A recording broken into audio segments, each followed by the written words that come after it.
15 жыл болду. 15 жылдан бeri иштеп жашап жүрөбүз. Биз 2016 кыргыздар баарыбыз чогулуп кыргыз коом уюм ачылды.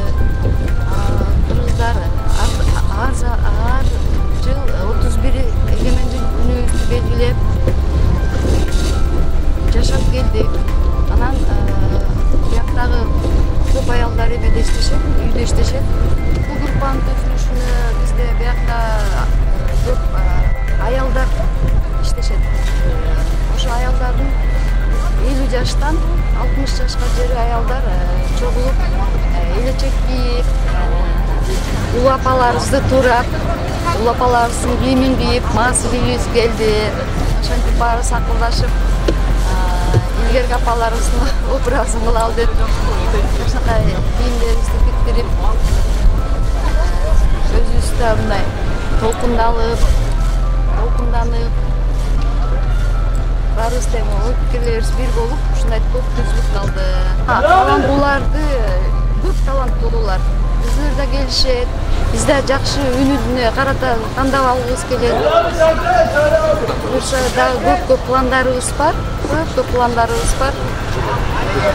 Кудайым буйруса, алыста болсок да Кыргызстанда жүргөндөй болобуз.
Кыргыз эли коомуну Айдай Орунтаеванын аркасынан түзүлгөн. Bir жылдан бери ушу Ала Тоо фольклор тобунда солисткамын. Бир талай конкурстарга катышып, ырдап жүрөбүз. Группада 8 айым бар. Ар үйдө аксакалды кары болсо, балпайган байбичеси дагы болсо, балдары бар тап эмгегинен, жанында жаркылдаган жары болсо. Группа негизи эле Кыргыз эли коомунун Чолпон Орунтаеванын демилгеси менен былтыр 31-августта ушу эгемендүүлүк күнүндө ага чейин эле өзү сүйлөшүлүп 50 жаштан өйдөкүлөр 50 жаштан өйдөкү аялдар жалаң эле иш менен чектелбестен ушундай бир группа түзөлү деп ойлонулуп өзүбүз биринчи планда калдыбыз. Анан 31-инде ишке ашырып группа түзүлүп калды. 2013-жылы келгем. Ал убакта биз жаңы келгенде бияктагы кыз келиндер аз болчу. Азыркы күндө кыз келиндердин бияка келип иштеп аткандары кыйла көбөйдү. Эми эмне дейбиз? Эми биздин кыз келиндер, улуу аялдар иштеп, өздөрүнүн үй бүлөсүнө жардам бергенге эч турбадан иштешет. Үйүнө алган акчасын жөнөтүшөт. Эч кандай деле убактылары болбойт. Мисалы, бир жумада бир изинге чыгат, выходнойго. Ошол күндөрү чогулуп отурушат дагы. Өзүбүздүн кыргыз кафелери бар, ошоктон тамак ичишет, чогулушат. Ар кандай ушу кыргыз элинин өзүнчө бир концерттер болуп калса, артисттер келип калса, ошолорго катышат. Урматтуу менин кыргыз элим, кыргыз калайык калкым, мекендештерим. Бүгүнкү эгемендүүлүк күнүнүн 30 жылдык майрамы менен чын жүрөктөн куттуктайм.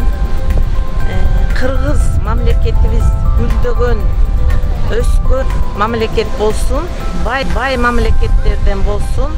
Бала бакырабыз, биздин неберелерибиз дагы ушу гүлдөгөн мамлекетте окуп, жыргал заманда жашасын демекчимин. Кыргыз элиме ак жол. Барыңыздарды Кыргызстандын эгемендүүлүгүнө 30 жылдыгы менен куттуктайм. Барыңыздарга денсаулык каалайм. Асманыңыз ачык болсун, элиңиз тынч болсун. Сиздерде эмгектенген байбичелер бардык Кыргызстаныбыз жакшы болот. Мындан ары дагы балдарыбызга, бизден кийинки муундарга, неберелерибизге заманыбыз оңолуп жакшылыктар келет деп күтөбүз. Ушундай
куттуктайм.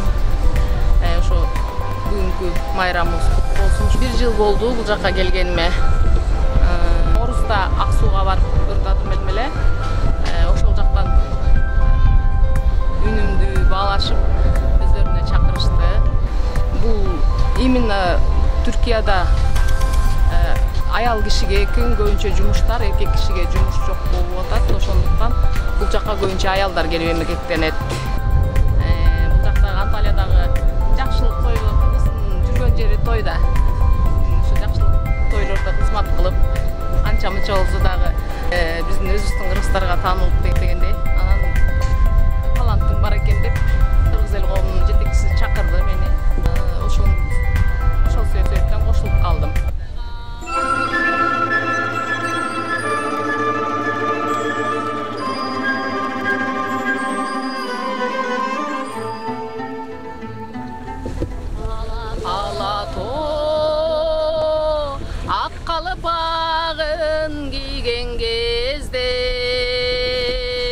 Аскасы көк асманга тиген кезде мен дагы жолго чыгам таңды тосо кучачам ой кырларын нурга кошо